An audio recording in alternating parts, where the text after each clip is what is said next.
এই আজকে আপনার এই 11 তারিখ 11/6/26 ওনারা সকাল 6টার দিকে ওই যে আমাদের সীমানার যে নোম্যান্স ল্যান্ড আছে এই এলাকা থেকে একজন ব্যক্তিকে ওনারা এনে পান।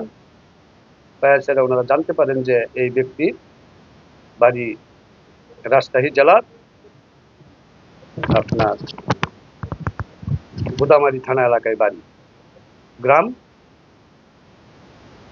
গ্রাম হলো আপনার চান্দলাই।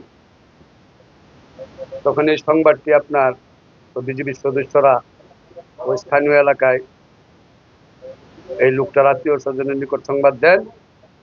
এই লোকটার নাম ষষ্ঠীচন্দ্র বর্মন। এই লোকের ভাই এবং তার মেয়ের জামাই থানায় আসেন।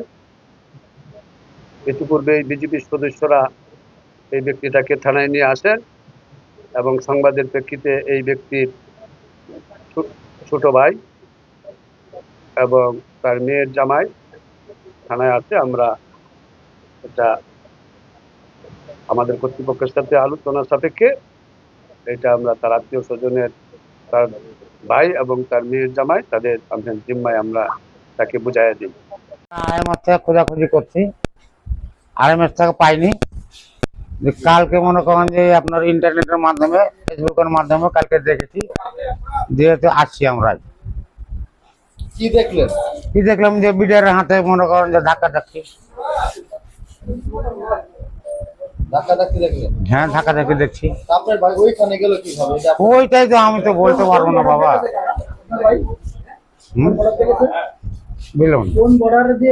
বলতে পারবো না বাবারে আমি। আপনাদের বাড়ির পাশে কি বর্ডার আছে? বর্ডার আছে অনেক দূরে, গোদাগাড়ির দিকে আছে বর্ডার। গোদাগাড়ি থানার পাশেই আছে। আপনার বাসা থেকে কত দূর? আমার বাসা থেকে মোটামুটি 14 কিলো। 14 কিলো দূরে বর্ডার। উনি কি করতেন? 14 কিলো দূরে হলো থানা, তারপরেও মনে করে আরো 12-14 কিলো দূরে হলো বর্ডার। আপনার কি হয়? এলো আপনার কি হয়? আমার ভাই ভাই ভাই বাপন ভাই, এক মায়ের পেটের ভাই আমরা। আমার নাম গৌরচন্দ্র বর্মন। আমার শ্বশুর 2 মাস আগে হারিয়ে গেছিল, আমরা খোঁজাখুঁজি করে পাইনি। কালকে হঠাৎ দেখছি বিএসএফ, ভারতের আর বাংলাদেশের বিজিবি ঢাকাঢাকি করছে আমার শ্বশুরকে নিয়ে। খোঁজ পাই আমরা আজকে বনশীগঞ্জে এসেছি। এখন আমরা নিয়ে যাওয়ার জন্য আসছি। আমি আমার খালুকে কালকে বিডিআর হাতে ঢেকাঢেকি খাইতে দেখেছি। তারে আমরা দেখা আমি তো তাদের কাছে আমি আইছি, সেই নেটের মাধ্যমে পাইয়া আমি খুশি হয়েছি। আমার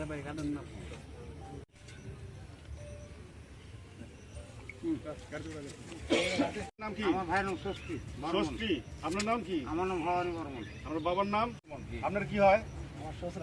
আপনার শ্বশুর? শ্বশুর এখন খুশি আছেন তো?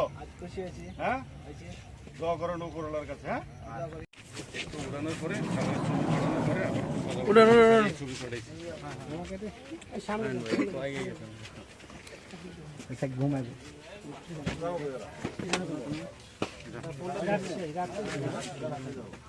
ওইদিকে জ্বালা